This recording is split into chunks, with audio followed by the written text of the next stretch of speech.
Building a giant floating luxury cruise ship costs roughly $1 billion. Building a heavily armed advanced warship for the US Navy costs roughly $2 billion. But what does it cost to build a massive block of raw steel designed specifically to survive some of the harshest, coldest, and most violently unfriendly environments on planet Earth? The answer is more shocking than you'd expect. And it explains why icebreakers are no longer just engineering tools. They are becoming floating keys to the Arctic, and whoever owns the strongest fleet may control one of the most valuable shortcuts on Earth. This is a race. America is trying to catch up. Russia is already far ahead, and the next century of global trade may quietly depend on who wins. To understand why these ships are so extraordinary, you first have to understand the enemy they're built to fight. Sea ice is not like the simple cubes in your kitchen freezer. In the far north, Arctic sea ice is constantly shifting with the currents. First-year ice that just froze during the most recent winter, might only be a few feet thick.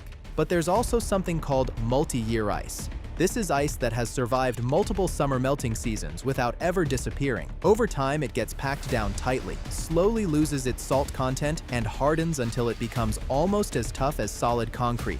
This kind of ice can reach thicknesses of 10 to 15 feet. Imagine a wall of concrete 15 feet thick, stretching to the horizon in every direction, and you have to get through it.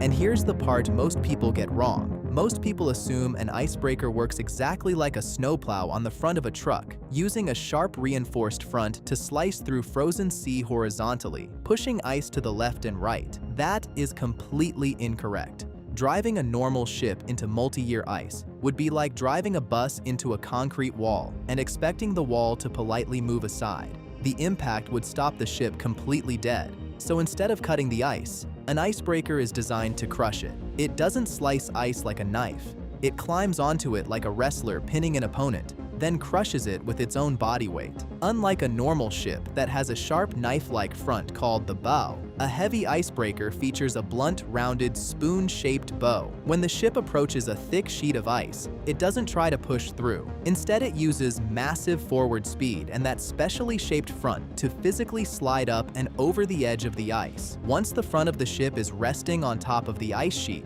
gravity takes over. The ship uses its own enormous weight, often tens of thousands of tons, to press down hard on the frozen surface. And here's the key. Ice is incredibly strong when you squeeze it from the sides, but it's actually quite weak when you bend it downward, so the enormous weight of the ship snaps the ice from above, breaking it into giant pieces that get pushed aside and slide safely underneath the boat. It's not cutting, it's crushing. The ship is literally climbing onto the ice and using its own body as a hammer.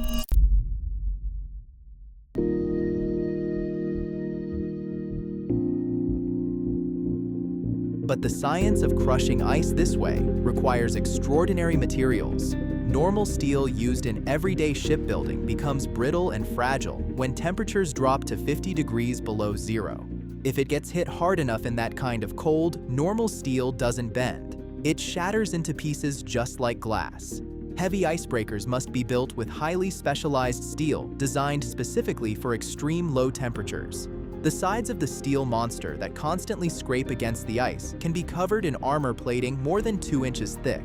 Inside the hull, there's a dense frame of thick steel ribs designed to absorb the violent shock of constantly crashing into solid ice. And then, there's an even stranger problem the engineers have to solve. Ice is remarkably sticky. The friction caused by 30,000 tons of steel grinding against a frozen ocean is genuinely enormous. To prevent the ship from getting stuck like a cork in a bottle, engineers use clever tricks. The outside is painted with special ultra-slippery paint. But here's where it gets weird. Many modern icebreakers use high-pressure air bubbler systems, giant pumps blowing pressurized air out of holes near the bottom of the ship. As those bubbles rush to the surface, they create a slippery layer of moving water and air between the steel hull and the ice, allowing the floating battering ram to slide forward more easily.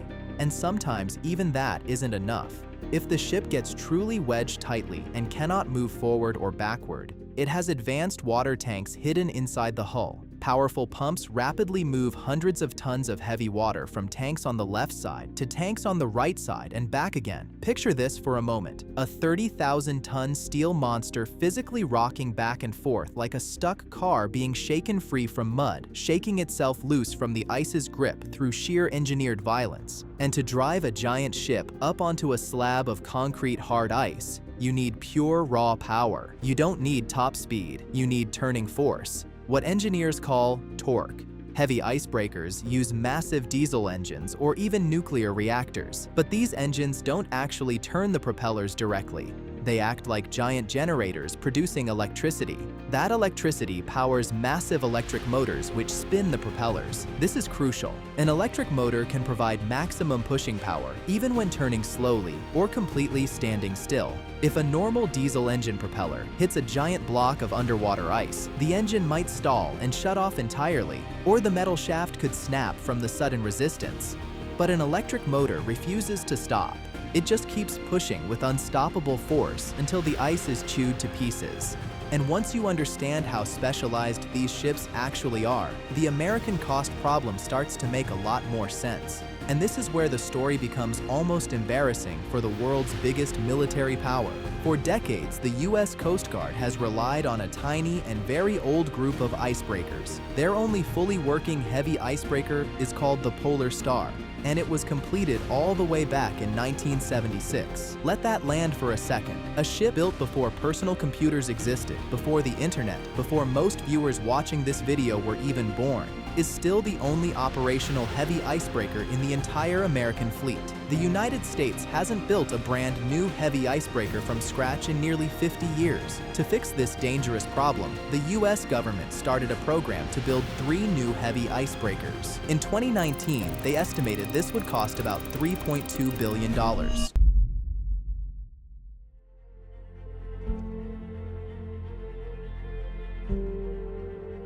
But a report released in August 2024 brought devastating news. The cost is now expected to jump by 60%. Experts now think the program will cost roughly $5.1 billion.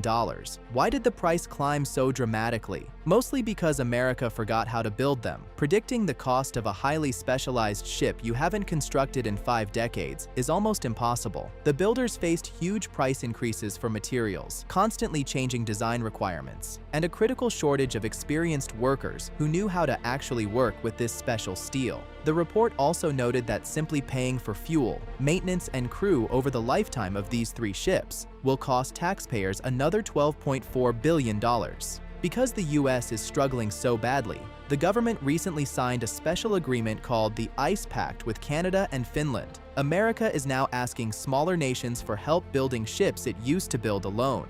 But while America is trying to relearn this technology, one country never stopped building it. Russia currently operates a massive fleet of over 40 icebreakers. And here's the genuinely alarming part. Russia is the only country on Earth that operates a fleet of nuclear-powered icebreakers. To Russia, the Arctic isn't an empty frozen wasteland. It's a national highway. The Russian economy generates enormous revenue selling energy extracted from the freezing northern lands. Without a way to transport those resources across the frozen ocean year-round, billions of dollars would be permanently trapped behind a wall of ice. By using nuclear power, Russian icebreakers can sail for years without ever refueling. A nuclear polar workhorse can drive straight into the darkest, coldest depths of the Arctic winter and relentlessly smash through ice for months at a time without ever stopping. That capability is closer to science fiction than to conventional shipping technology.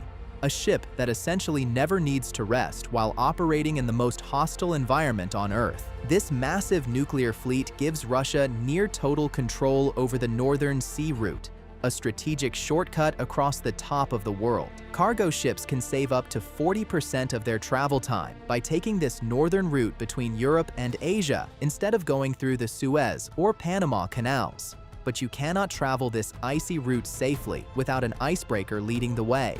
And because Russia owns the waters around the route and the only fleet capable of keeping it cleared year-round, they effectively operate the world's largest toll booth. Any country or shipping company that wants to use the shortcut has to pay Russia substantial fees to lead them through safely. One country controls the only highway across the top of the world, and America is still struggling to build the 3 ships that might one day let it compete. The future of global trade may not be decided in warm ports or busy shipping lanes. It may be decided in the silence of the Arctic, by slow steel giants smashing their way through ice. If you enjoy videos like this one, subscribe for more.